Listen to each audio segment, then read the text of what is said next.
કરવામાં આવશે। હાલ પવિત્ર પુરુષોત્તમ માસ ચાલી રહ્યું છે ત્યારે આ ધાર્મિક માસમાં ગોરમાવડીનું ખૂબ જ અનેરું મહત્વ રહેલું છે। મોટાભાગના મહિલાઓ પુરુષોત્તમ માસ દરમિયાન ગોરમાવડીનું પૂજન અર્ચન કરે છે। ત્યારે જુઓ અમારો ખાસ અહેવાલ।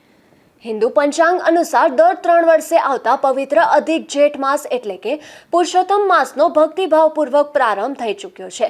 આ મહિનાને લોકબોલીમાં ગોપી મહિનો, મલ માસ કે પુરુષોત્તમ મહિનો પણ કહેવામાં આવે છે। આ પવિત્ર માસ દરમિયાન ખાસ કરીને મહિલાઓ દ્વારા કાંઠાગોર એટલે કે ગોરમાની પૂજા કરવાનું અને દરરોજ સવારે પવિત્ર નદી કે જળાશયોમાં સ્નાન કરી વાર્તા વાંચન કરવાનું અનેરું મહત્વ છે।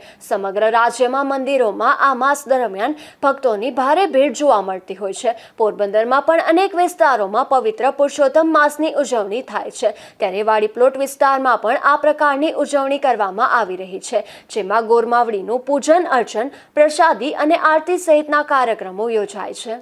મારું નામ હંસાબેન કૌશિકભાઈ ઓડેદરા છે। શેરી નંબર 1 માં વાડી પ્લોટ વિસ્તારમાં અમે રહીએ છીએ અને અમે 25 વર્ષથી હું, મારા સાસુ અને આખી શેરી અમે પુરુષોત્તમ ભગવાનનું સ્મરણ કરી અને ગોરમાની પૂજા કરીએ છીએ। અને બધા પોતાની રીતે સવારે 9:30 10 વાગે જ્યારે જેને આવવું હોય તે પૂજા કરતા જાય અને બધું બોલીએ છીએ, ખેતર ખેડીએ છીએ, અમે આંબુડું જાંબુડું કરીએ છીએ, આરતી કરીએ છીએ અને ભોગ ધરાવીએ છીએ અને અમે ઘણા વર્ષોથી કરીએ છીએ। પુરુષોત્તમ ભગવાનનું મહાત્મ્ય શું છે?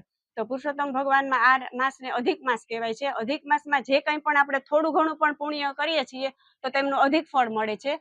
એટલે પુરુષોત્તમ ભગવાનનું સ્મરણ કે જે કંઈ એકટાણા કરો, વ્રત કરો, જે કંઈ પણ કરીએ છીએ એનું અધિક થઈ અને કુંવારિકાઓ હોય છે એને જે માગવું હોય તો એ માતાજી પાસે અને પુરુષોત્તમ ભગવાન પાસે માગે છે, તેની સર્વ મનોકામના પૂરી થાય છે। અને જે લોકો જે રીતના મનોકામના માને છે એ પુરુષોત્તમ ભગવાનમાં પૂરો કરે છે અને 30 દિવસ આ વ્રત કરે છે અને પછી છેલ્લા દિવસે વ્રતનું ઉજવણું કરે છે। પોતે યથાશક્તિ જે કંઈ પણ બ્રાહ્મણને દક્ષિણા બધું આપીએ છીએ અને પછી છેલ્લે અમે ગોરમાને પધરાવા પણ એક સાથે જ બધા જઈએ છીએ અને ત્યારે અમે એનું કરીએ છીએ પૂજા।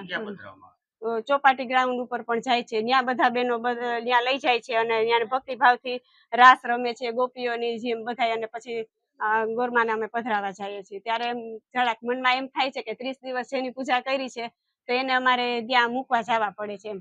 અને આ વખતે અમે ભક્તિભાવથી શરૂઆત કરી છે ગોરમાની અને 25 વર્ષથી હું અને મારા સાસુ અમે બે કરીએ છીએ। જય શ્રી કૃષ્ણ બધા વૈષ્ણવને। મારું નામ કાજલ મદલાણી છું। વાડી પ્લોટ શેરી નંબર અભય મકાનમાં રહું છું। અમે લોકો 25 વર્ષથી આ ગોરમાં કરીએ। પહેલા વિવેકાનંદ મંદિર એપાર્ટમેન્ટની સામે કરતા। આ વખત અમે એમ માન્યું કે જાગુબેન કે આપણે બધા આય કરીએ, તો અમે કીધું વાંધો નહીં। એટલે અમે 3 દિવસ છે બધા પાઠ પૂજા અને ટાઈમસર બધું સેવા આરતી બધું કરીએ છીએ। બધાને બહુ જ મજા આવે છે આ ગોરમાં વિશે। કેટલા ટાઈમથી વાટ જોતા હતા પુરુષોત્તમ મહિનો આવે તો ગોરમાનો બધા સ્થાપના કરીને બધા હળી મળીને ભજન કીર્તન ને વાર્તા ને બધું કરીએ। ગોરમામાં કયા પ્રકારની વિધિ કરવાની, કેટલા દિવસો? 1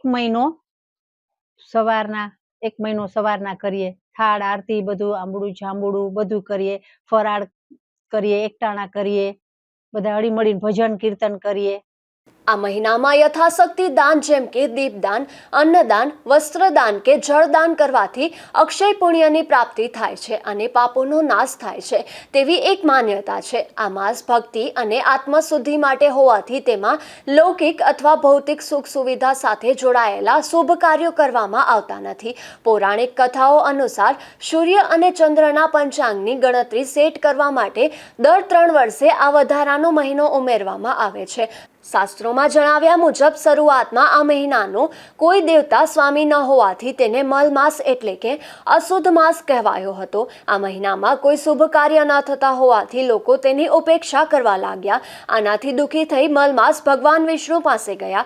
ભગવાન વિષ્ણુએ તેને આશ્વાસન આપ્યું અને કહ્યું કે હવેથી તે ભગવાન વિષ્ણુનો પ્રિય માસ બનશે અને સર્વોત્તમ નામ પુરુષોત્તમ મળશે। ભગવાનના આ વરદાનથી આ મહિનો અન્ય તમામ મહિનાઓ કરતાં શ્રેષ્ઠ અને પવિત્ર બની ગયો તેવી લોકમાન્યતા જોવા મળે છે। નિપુલ પોપટ સાથે અશોક થાનકી, ગુજરાત ન્યૂઝ, પોરબંદર।